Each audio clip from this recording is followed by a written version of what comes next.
Berani melangkah, menggenggam janji Tuhan melalui langkah iman. Saudara-saudari terkasih dalam Tuhan, dalam kehidupan ini, setiap orang pernah merasakan kegelisahan saat harus melangkah ke sesuatu yang baru. Entah itu memulai pekerjaan baru, pindah ke tempat yang asing, memulai pelayanan, membuka usaha, atau bahkan sekedar mengubah kebiasaan yang sudah lama melekat. Namun, ada satu benang merah yang selalu muncul dalam perjalanan orang-orang yang dipakai Tuhan secara luar biasa, yaitu mereka berani melangkah, meski belum tahu apa yang akan terjadi.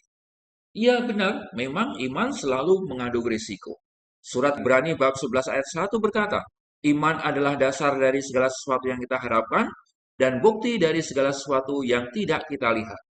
Iman bukanlah tentang kepastian manusiawi, melainkan tentang keberanian mempercayai bahwa Tuhan sanggup melakukan perkara besar ketika kita taat, bahkan saat jalan di depan kita tampak gelap. Risiko adalah bagian dari iman saudara-saudari.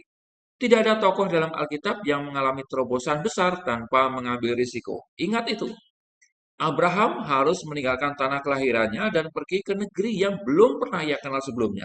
Tanpa peta, tanpa GPS, hanya dengan satu kompas, yaitu janji Tuhan. Kemudian Musa.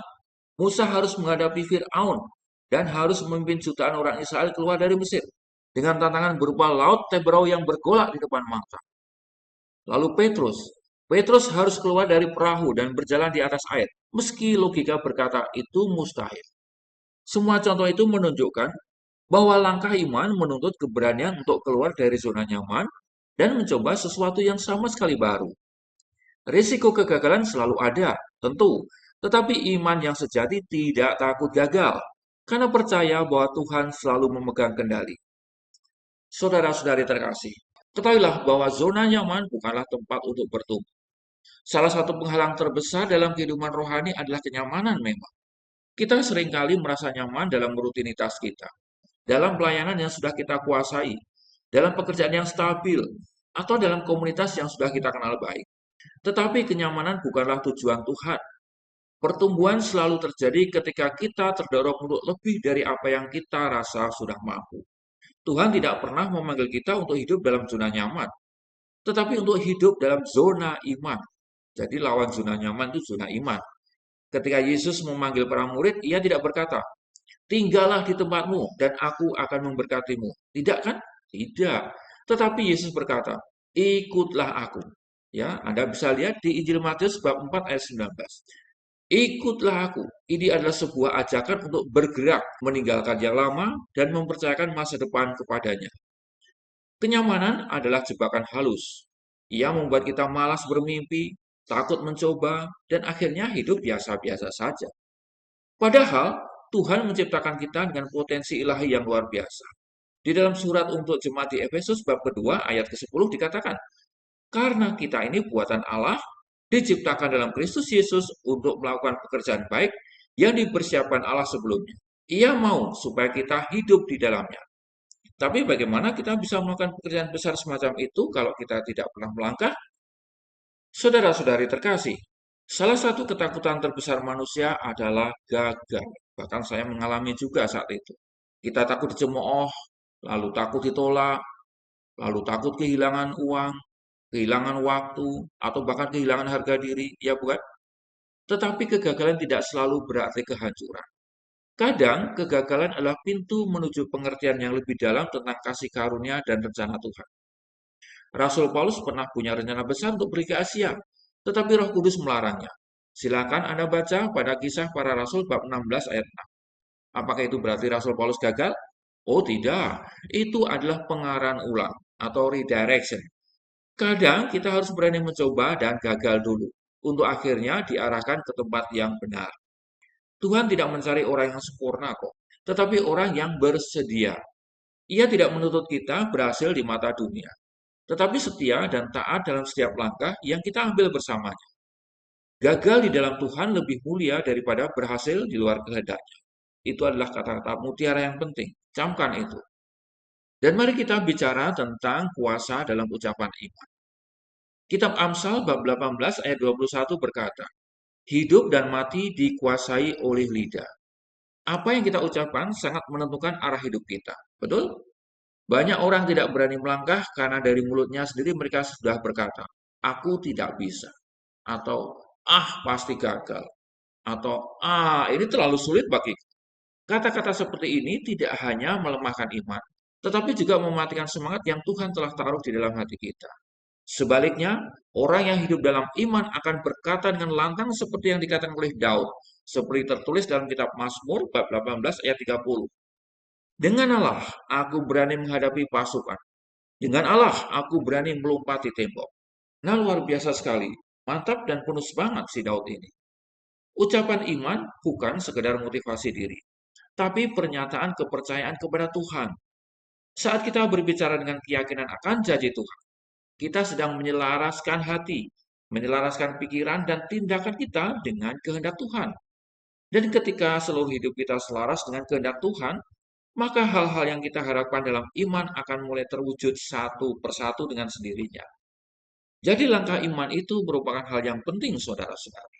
Yosua adalah contoh nyata orang yang harus mengambil alih tanggung jawab besar setelah Musa mati. Ia dipanggil untuk memimpin bangsa Israel masuk ke tanah perjanjian.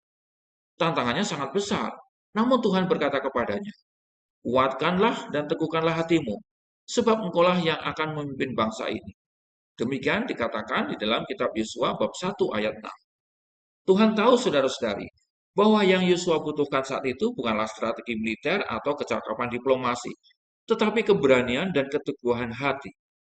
Karena pada akhirnya bukan kekuatan manusia yang membuat kita berhasil, tetapi penyertaan Tuhan.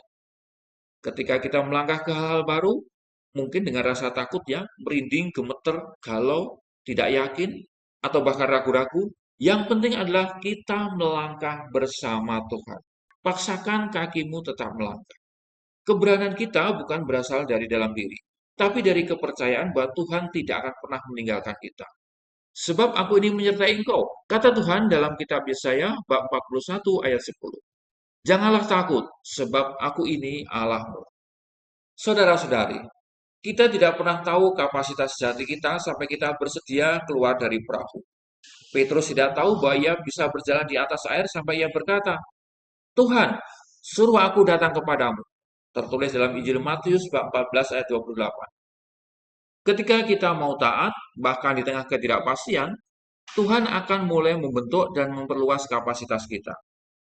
Keberanian untuk mencoba hal baru adalah bentuk kerendahan hati, karena kita mengakui bahwa kita tidak tahu segalanya. Tetapi kita percaya bahwa Tuhan tahu. Orang yang mau belajar, mau mencoba, dan berani gagal akan dibentuk menjadi pribadi yang lebih matang secara rohani. Dan pada akhirnya, Tuhan bisa mempercayakan lebih banyak perkara besar kepada mereka. Nah, saudara-saudari terkasih dalam Tuhan, sebagai penutup dari pengajaran ini, jadi jangan tunggu sampai semua terasa aman, nyaman, dan pasti. Jika Abraham menunggu kepastian, ia tidak akan pernah disebut sebagai bapa orang beriman. Jika para murid menunggu situasi stabil, Injil tidak akan pernah diberitakan ke ujung bumi, sampai ke tangan saudara-saudari semua. Kalau Yesus menunggu penerimaan manusia, maka ia tidak akan pernah naik ke tiang salib. Kita semua dipanggil untuk menjadi pelaku iman, bukan hanya penonton janji Tuhan. Dan itu berarti kita harus berani mencoba hal baru, keluar dari zona nyaman, mengambil risiko gagal, dan tetap percaya bahwa Tuhan bekerja dalam segala sesuatu untuk mendatangkan kebaikan bagi mereka yang mengasihi Dia. Roma bab 8 ayat 28.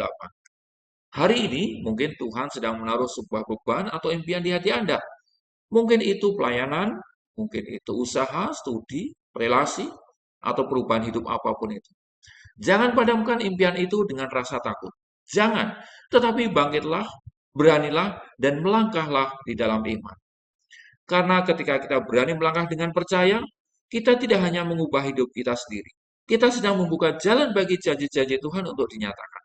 Dan namanya dipermuliakan melalui hidup kita di muka banyak orang. Demikian pengajaran saya hari ini. Amin dan shalom.